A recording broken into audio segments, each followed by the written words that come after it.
Muli po, tayo po ay mag-aaral ng salita po ng Diyos.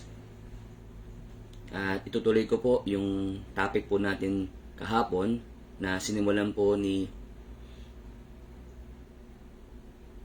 Pastor.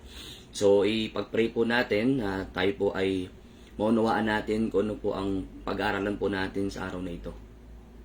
Yan, ang pinag-aaralan po natin, topic po natin ay why are you changing if you're reading the Bible? So, ang linaw po ng topic po natin. Why are you changing if you're reading the Bible? Ano po ang pwedeng mangyari, magbago sa buhay po natin kapag tayo po ay nagbabasa ng Biblia? Sa number 1, sabi niya, start with surrender, not self-effort. Yung number 2, renew your mind with God's Word. At yung number 3 po ay para po sa akin, walk by the Holy Spirit.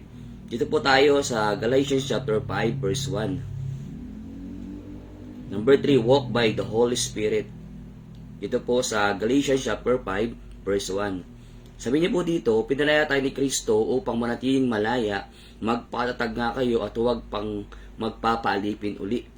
Sabi niya po dito, pinalaya tayo ni Kristo upang manatiling malaya, magpatatag nga kayo at huwag nang papaalipin muli. Ngayon po sa buhay po natin, kapag tayo po ay nakakilala sa Panginoon, kailangan tayo po ay dumakad by the Holy Spirit. Dumakad tayo sa Espiritu ng Diyos. Yan po, kasalan niyo po ng mga panahon na tayo po ay wala pa kay Kristo, tayo po ay namumuhay sa laman po natin.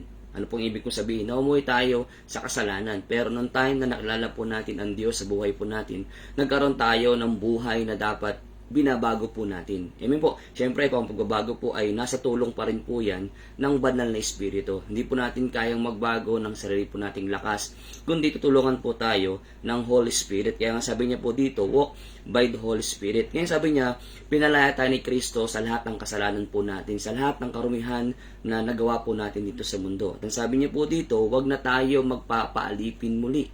Ang sabi niya, magpakatatag kayo. Bakit po kaya sinabi ng Diyos sa Biblia na kailangan natin magpakatatag? Kasi alam niyo po, kapag tayo po ay nakakilala sa Lord at nabago po yung buhay po natin, tayo po ay bubulungan ng kaaway, atakihin po tayo ng kaaway para bumalik po tayo sa dati nating buhay. At ayaw po ng Diyos na mangyari po sa atin yun. Kaya nga, ang paalala po ng Biblia, tayo po ay pinalaya ng Diyos sa kasalanan. At sabi niya, magpakatatag tayo. Kasi ang atake po ng kaaway ay hindi magbabago. Hindi po yan mawala sa mga taong tumanggap po sa Kanya. Gagawa siya ng paraan, gagawa siya ng way para po tayo ay bumalik sa dati po nating buhay. Kaya nga sabi niya po dito, huwag na tayo magpapaalipin muli. Ngayon po, ang pangako ng Diyos, magkaroon tayo ng buhay na ganap at buhay na masaya. Pero, ang sabi po ng Diyos, kung tayo po ay magpapaalipin sa gawa ng laman, tayo po ay magkakamit po ng kamatayan at maghihirap, magdurusa ang ating pong buhay. Kaya nga sabi po sa number 3, kapag tayo po ay binabasa, inaaral po natin ang salita ng Diyos, nagkakaroon tayo ng knowledge, nagkakaroon tayo ng wisdom na tayo po ay dapat dumakad tayo sa banal na Espiritu. Kung ano yung ayaw ng laman na pwede mong ikapahamak, tigilan po natin. Bagkus, lumakad tayo sa pamamagitan po ng banal na Espiritu. Kaya nga, diba, sabi po sa atin, kailangan ang guidance natin po ay ang Holy Spirit. Siya magtuturo sa atin ng tama at mali na hindi po natin gawin at dapat po natin gawin. Kaya nga, dapat lagi nating sa buhay natin, sa bawat desisyon, sa bawat plano po natin, dapat lagi tayo nakikipag-usap sa Panginoon at lagi natin tinatanong kung ano yung kalooban ng Diyos at lagi nating pangunahan na Holy Spirit, ikaw po yung manguna, ikaw yung mag-guide sa akin kung ano yung tamang direksyon ng buhay po natin. Amen po. Ulitin ko po sa inyo, tayo po ay pinalaya ni Kristo. Kaya sabi dito, maturity is spirit-led, not flesh-driven. So kailangan tayo po ay nagmamatured as a Christian po tayo. Nangingibabaw po sa atin ang Espiritu po ng Diyos, hindi po itong katawan po natin. Amen po. Sabi nga ng Bible, magkalaban po ang flesh at ang Spirit po. Amen po. Ngayon po, ang gusto po ng Diyos sa atin, mas mangibabaw po ang Espiritu po ng Diyos na nasa atin po. Amen. Kaya alam niyo po sa atin po, kailangan natin maging matatag, maging malakas sa lahat po ng pagdadaanan po natin. Kasi alam niyo po, paulit-ulit tayong bubulungan, paulit-ulit tayo na tutuksuin, paulit-ulit tayo na atakihin ng kaaway hanggang sa ikaw ay mawala, hanggang sa ikaw ay bumagsak. Huwag po tayong pumayag. Tayo po ay nasa tamang direksyon, nasa tamang buhay na tayo. So kailangan natin ilaban kung ano yung plano po ng Diyos sa buhay po natin. Siyempre po, sa tulong pa rin po ng banal na Espiritu. Ngayon sabi niya po dito, abante tayo sa Galatians chapter 5 verse 22 and 23. Sabi niya, sign of growth.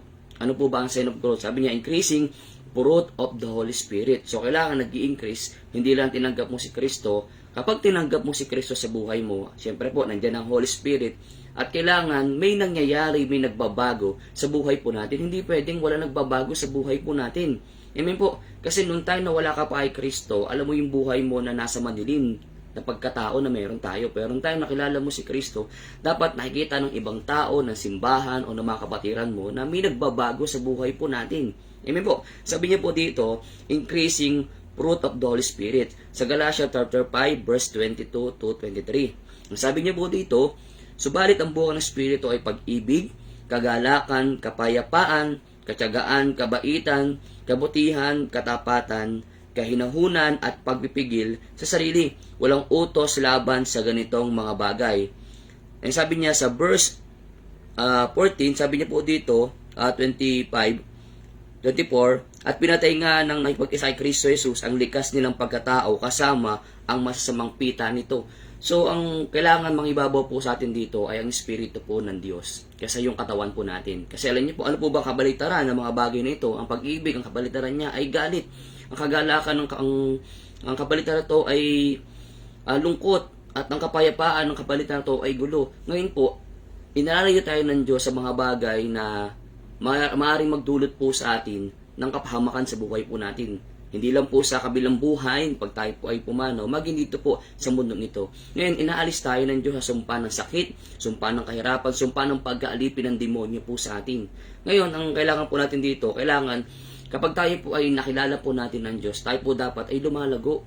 Nakikita po sa atin yung bunga ng Espiritu po ng Diyos. Amen po. Kasi alam niyo po, tayo po ay nasa paglilingkod. Tayo po ay mahalingkod po ng Diyos. Tayo po ay umaattend ng simbahan, nagpe-pray tayo. So, kailangan makita po sa atin na tayo ay nagkakaroon ng growth yung ating pong spiritual na buhay. So, ibig ko pong sabihin na dapat makikita po sa atin ang mga bagay na ito. Ito po ang spirito, bunga ng spirito po ng Diyos na kailangan maisabuhay po natin. Di ba sinasabi ng Biblia, kapag binato ka ng bato ay ng Bible, kapag ginawa ka ng masama, gawa mo ng buti. Sinasabi nila, di ba, kasabihan, binato ka ng bato, batuhin mo ng ano po, ng tinapay. Mali pa rin kasi binato mo pa rin yung tao. So, kailangan kapag ginawa ka ng masama, hindi lang ibata mo yung tinapay, kundi iabot mo.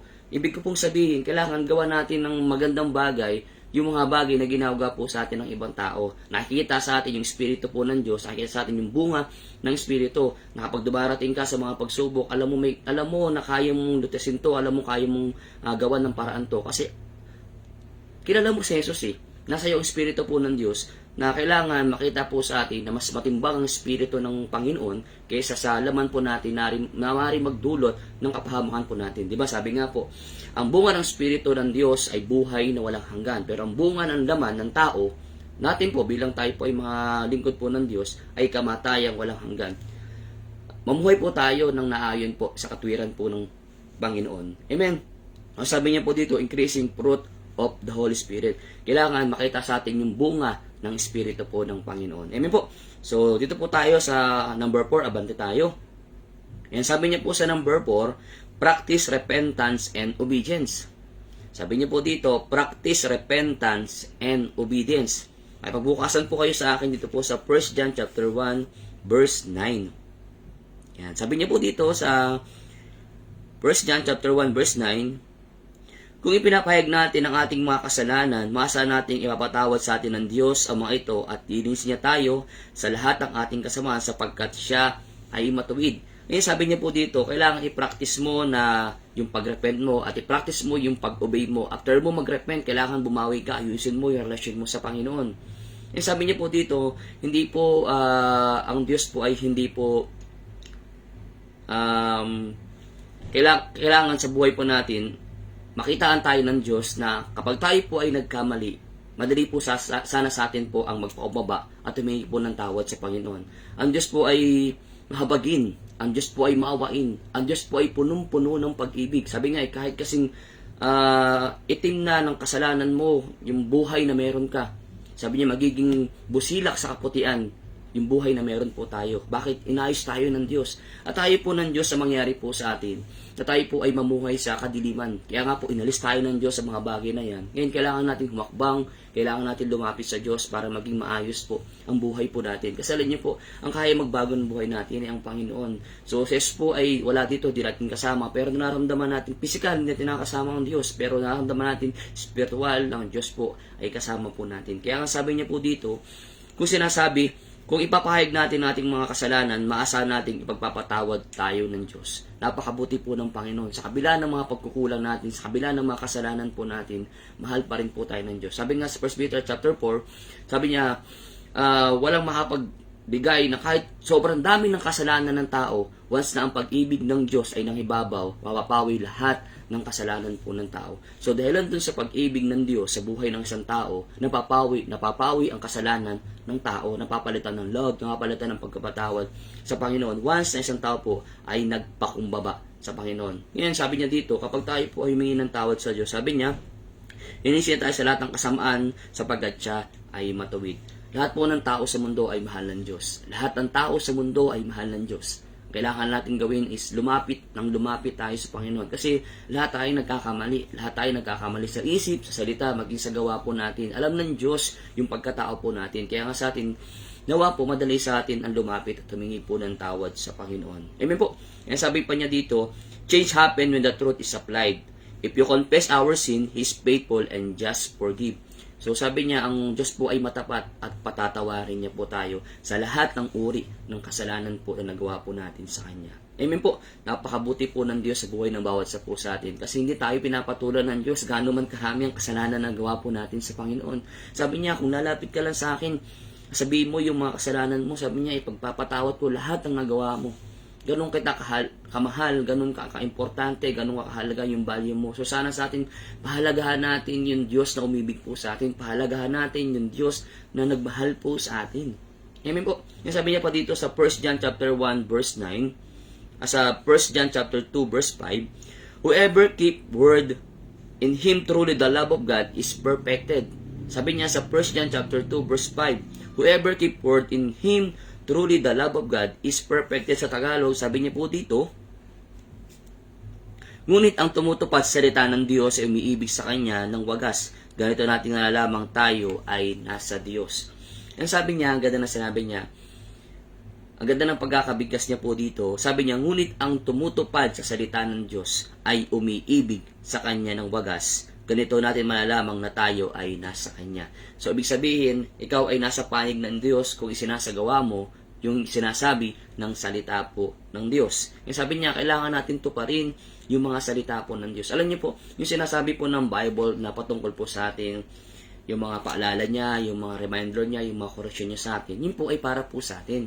Para makatulong po tayo, para mag-growth, para makatulong po tayo spiritual sa buhay po natin. Kaya nga, sa atin po, kung tayo po ay tinuturuan ng pastor natin, praise God, kasi may mga pastor tayo na nagtuturo po sa atin, may mga pastor tayo na sinatsaga tayo Amen po, tinatsaga tayo na sabihin sa atin yung sinasabi ng Biblia, sabihin sa atin yung mga pangaral ng Biblia, kasi ito po ay para po sa atin. Hindi lang para tayo po ay masaktan. Siyempre, kailangan natin makorek din po. Kailangan natin mapagsabihan din by word of God. Siyempre, ang pagsasabi po naman ay may kasamang pagmamahal. Yan po ay para po sa atin, para hindi tayo manlamig, para hindi tayo ma-discourage, at para masalo tayong magpatuloy po sa gawain po ng Panginoon. Ulitin ko po, ang sabi po sa title ng pinag-aaral po natin, Why aren't you changing if you're reading the Bible? Ano nangyayari sa iyo kapag ikaw po ay nagbabasa at nag-aaral ng salita ng Diyos? Sabi nga dito, ikaw po ay lumalakad sa pag-ibig po ng Diyos. Lumalakad tayo by the Holy Spirit at tayo po ay nagkakaroon tayo ng napapractice natin yung repentance at yung pagsunod po natin sa Panginoon. Kasi alam niyo po, masarap po ang makita ng Diyos sa buhay po natin na yung pagtuturo niya po sa atin sa Bible, yung pagtuturo po ng mga pastor natin ay naisa sa buhay po natin. So maganda po, malaking bagay po sa atin to. At alam niyo po, masarap pong pakinggan sa mga pastor natin, lalo na po sa Panginoon, na itong anak kong to ay talagang masasabi mong sumusunod sa plano ng Diyos. O bagamat tayo man po ay may mga pagkukulang, may mga pagkakamali pa rin tayo, pero patuloy tayong tinuturuan po ng Diyos. So, ang kabutihan po ng Panginoon, may mga taong tinalaga po sa atin, hindi tayo pinagsasawa ang turuan sa pamamagitan ng Bible. Tinuturuan tayo kung ano yung pinamana ng mga pastor nila, na ito po ay binabahagi po natin sa bawat isa po sa atin. So maganda po, isabuhay natin yung mga salita po ng Diyos na napag-aaralan po natin. Kasalan niyo po, ang salita po ng Diyos ay bibigay po sa atin ng restoration. Ang salita po ng Diyos bibigay sa atin ng gabay, guidance, para po tayo ay masalo pang makasunod kung ano yung pinagagawa po sa atin ng Diyos. Kasi alam niyo po, kung may mga Bible verse sa Biblia, marami na po tayong napag-aralan at marami na tayong natamo na verse na ito po ay sinagot ng Diyos sa bawat pagkatao po natin. Amen po. Kaya nga po ang sinasabi po dito sa atin, kailangan sa pag-aaral mo ng salita ng Diyos, salisigin mo ang Biblia at patuloy kang tuturuan ng salita ng Diyos. Nagiging maganda ang buhay mo, nagiging maganda yung pananaw mo, na ito pala yung dapat na gawin, at ito pala yung dapat nating ayusin, ito pala yung dapat nating matutunan. Amen po. So, yun lang po ang gusto ko pong maibahagi po sa inyo. Nawa po tayo po ay may natutunan. At ang salita po ng Diyos ay pagkain po natin. Amen po. At nawa nga po itong salita ng Diyos ay natapos na natin. Nabasa na po natin to at makikita natin na talagang inaaral mo ang salita ng Diyos kapag talagang gamit po yung Biblia. Kaya nga maganda po na hindi natin isinasantabi ang salita ng Diyos, hindi natin tinatabi ang Biblia, kundi ito po ay ginagamit po natin. Kahit nabasa na po natin, ulitin pa rin po natin kasi bawat pagbabasa ng Bible, bawat pag-aaral, may nagre-rema sa bawat isa po sa atin. Amen po. So tinuturuan tayo ng Diyos, kinokal tayo by verse ng Biblia. So marami pa tayong natutulungan, marami tayong tulong sa pamagitan po ng salita po ng Diyos. So yun lang po, pray po tayo. Panginoon, maraming salamat sa araw na ito. Salamat sa mga salita mo na aming po napag-aralan. We pray, Panginoon, ang buhay namin ito ay maging patotoo, na yung Biblia ay maisabuhay po namin, yung mga salita mo ay maisabuhay po namin. Hayaan mo na lumakad kami by the Spirit, Ama, at makita mo sa amin, Lord, na seryoso kami natutupad sa mga salita na naihayag sa buhay po namin. Salamat, Panginoon, sa pagkakataong ito na kami po ay nakapag-aral ng salita mo. And we pray, Panginoon, na turuan mo kami na maging masunurin sa iyo, at mas maiparamdam namin sa iyo na ang magiging masunurin namin sa iyo ay doon babase na mahal ka namin, Panginoon. Kaya Lord, maraming salamat sa oras na ito. Hiniling namin, Panginoon, na turuan mo pa kami, guide mo pa kami, Holy Spirit, ikaw po yung mamuna sa amin sa lahat ng aspeto ng buhay po namin. Pagpalain mo ba sa po sa amin, sa iyong kapurihan, sa pangalan ni Jesus. Amen. So yun po, magandang hapon po muli sa inyo. Ingat po kayo palagi and God bless po.